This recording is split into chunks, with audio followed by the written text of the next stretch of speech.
Hey, it's Teresa G coming in from her cluttered kitchen with a couple of very quick paleo sauces to make, I guess, my life easier and anybody else who is into paleo cooking. I find that if I make a few sauces and condiments that I can use not only on mine but also to finish off my family's food, it makes the week's cooking a lot easier. I found these two specific recipes in Michelle Tam's book, Nom Nom Paleo, Ready or Not, which was her book that came out, I think, last year. And she created these sauces because she couldn't find other paleo versions of them on the supermarket shelves or at Whole Foods or anywhere. Now there are some versions from Primal Gourmet and a couple of other companies, but it's very hard to find hoisin sauce without sugar in it, and very hard to find an actual plain stir-fry sauce with any sugar in it, and it all has soy, which we're not supposed to be consuming. So the two very quick sauces. One takes about 5 minutes. The other, you just stir it together. You just have to have mainly Asian ingredients and some sun butter, some dates, and you're set. So here we go with the paleo versions of hoisin sauce and a stir-fry sauce. So the base of it is dates. Now she uses medjool dates. I did not have medjool dates. I had these Degley Noir dates from Costco that are non-GMO, USDA organic and all that. Instead of 4, because I know medjool dates are kind of big, so I use 6 of these a little bit smaller ones. Has coconut aminos.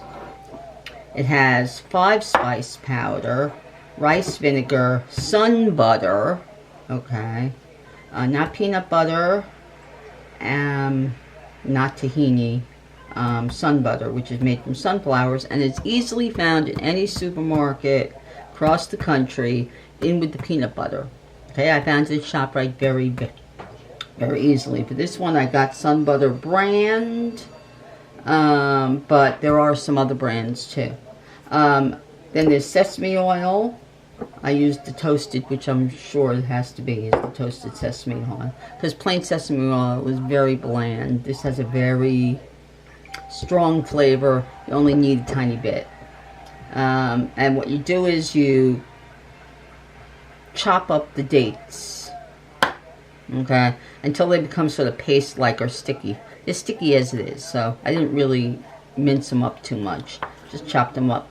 And then you put them all, everything, and an interesting ingredient, I forgot about this, balsamic vinegar or rice. I'm using the Kirkland brand, but you can use anything you can find. You put everything into a saucepan, cook it up for 5 minutes, and then if it's super thick, then you whiz it with an immersion blender and a little water, and it becomes more pourable. Alright, so that's that. And then the stir-fry sauce, you really just mix everything together. It's coconut aminos and rice vinegar and a few other things. You just mix them up in a cup, and you're ready. You can put it into a squeeze bottle or whatever, and you're ready to go. So let's go. Let's put this in to the skillet, the saucepan. Alright, I've got a regular pan here. Okay, I'm going to turn on the heat, kind of lowish, medium low. I'm going to add the dates. I'm going to add the sun butter, 1/4 cup. And it's much more pourable than regular peanut butter, which is great. Okay. And then these are all the other things, all the other ingredients, okay, that I already mentioned. Okay, just gonna boil it up for a few minutes, and I am going to whisk to kind of emulsify some of it. Alright, we're just going to cook this over medium-high heat for 5 to 7 minutes.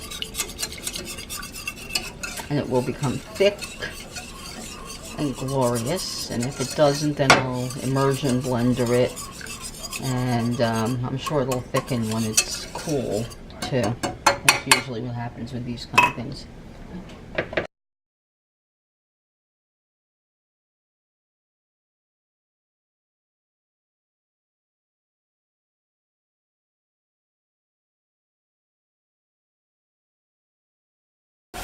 Yeah, see, it's already thickening up. And see, by using the immersion blender, we'll incorporate those little bits of date. Now, the date is used to instead of sugar. It's a natural form of sugar. So, those dates. Wow, a 1/4 cup of dates has 28 grams of sugar.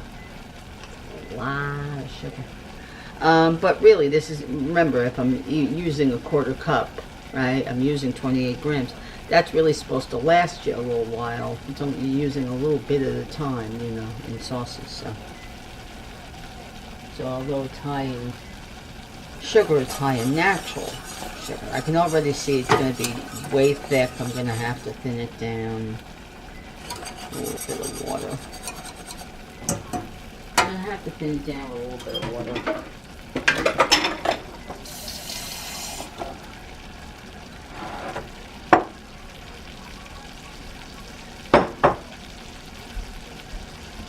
Let me give it another minute.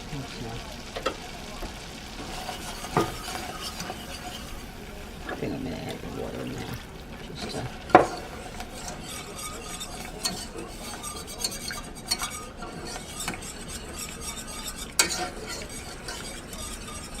now, see, she says to let it darken a little bit, let it thicken and darken, so it looks more like the real thing. But I don't think it really matters whether it actually looks like it or not. As long as it tastes like it. And since I have no hoisin sauce in the house at the moment.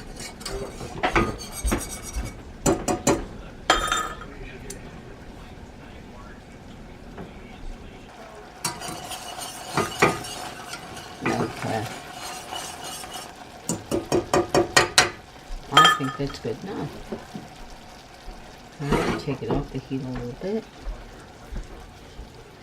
Still see. Alright, so I took it off the heat a little bit. I'm gonna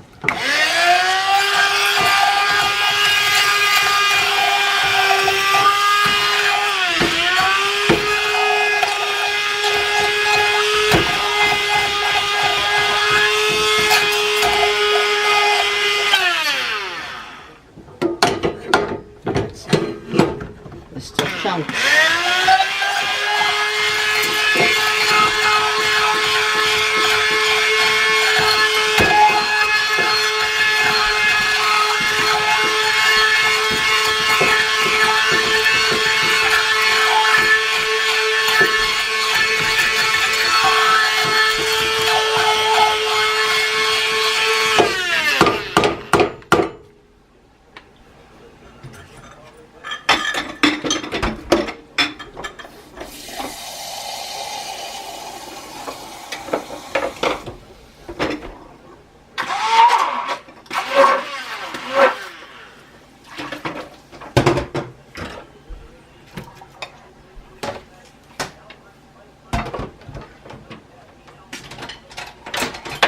Okay, anyway, so that, there you go. There's hoisin sauce.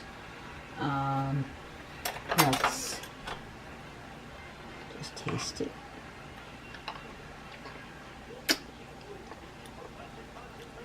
Tastes similar. Not as sweet. Because hoisin sauce is supposed to be like Oriental barbecue sauce.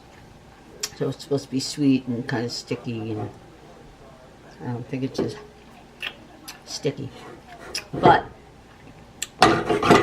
it'll be useful in the next week or two.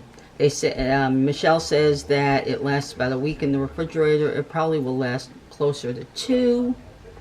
For me, probably closer to 2 weeks for me, because things stay really well, especially in the coldest part of my refrigerator, for quite a while. So I suspect 1 to 2 weeks mainly. And she says the stir-fry sauce lasts a good while too.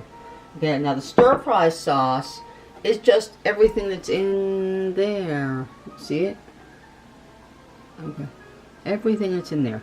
It's some citrus and coconut aminos and some garlic powder and ginger and a few other things whizzed up together, and she uses it like a normal stir-fry sauce instead of soy sauce and rice vinegar. Well, rice vinegar is in it, but those thick stir-fry sauces that you can buy in any Asian supermarket, and although they're fine for everybody else, for people who are on paleo, they're full of sugar and also sometimes some weird chemicals and things. So this is all natural and as lightly processed as possible and legal. Yay! So I'll be making a stir-fry, a Thai stir-fry for everybody tonight. I will be stir-frying some rice for them to put the pork and vegetables on top, and I'll be using shiratake noodles, which are made from sweet potato flour, for me, and I'll be using this wonderful stir-fry sauce. Pretty tasty. Okay, so those are 2 very quick paleo sauces that even if you're not paleo, you can make for your family. They're healthier. They're not full of all kinds of processed stuff, chemicals, and unnatural sugar. And much better, healthier for you. So I hope you found this interesting, and I hope you got something out of the video. And please like, press subscribe, and press the little bell. And we'll see you again soon in Reese's Cluttered Kitchen. Bye.